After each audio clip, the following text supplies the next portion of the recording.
Hello, welcome to Skandu sweety vlogs. గ్రామాన్ని కాపుకాస్తూ ఉండే దేవత గ్రామదేవత. ఉగాది ముందు రోజు వచ్చే అమావాస్య వేళ ఈ గ్రామదేవతకు పూజ చేయాలి. గ్రామదేవతలు ఊరి పొలిమేరల్లో ఉంటారు. అంటువ్యాధులు, దుష్టశక్తులు ఊరిలోకి రాకుండా కాపాడుతూ ఉంటారు. గ్రామదేవతను పూజించడం వల్ల పంటలు బాగా పండి ఆరోగ్యంగా చల్లగా ఏడాదంతా ఉండడం కోసం ఈ అమావాస్య రోజున పూజిస్తారు. ముందుగా పూజ కోసం గోడకు పసుపు రాసి కుంకుమ బొట్లు పెట్టి వేపమండలు ఉంచి ఏదైనా అమ్మవారి పటం ఉంచి పూజించాలి.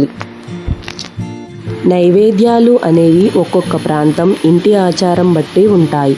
మా ఇంట్లో నైవేద్యంగా అన్నం, పెసరపప్పు, తెలగపిండి కూర, మినప్పప్పుతో చేసిన గారెలు అమ్మాయిలైతే, పొంగుబూరెలు అబ్బాయిలు ఉంటే వడపప్పు, పానకం, చలిమిడి, కొబ్బరికాయలు పెడతారు.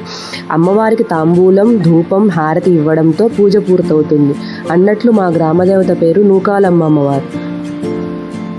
మీ గ్రామంలో ఏ దేవతను పూజిస్తారో కామెంట్ బాక్స్లో కామెంట్ చేయండి. Thank you for watching.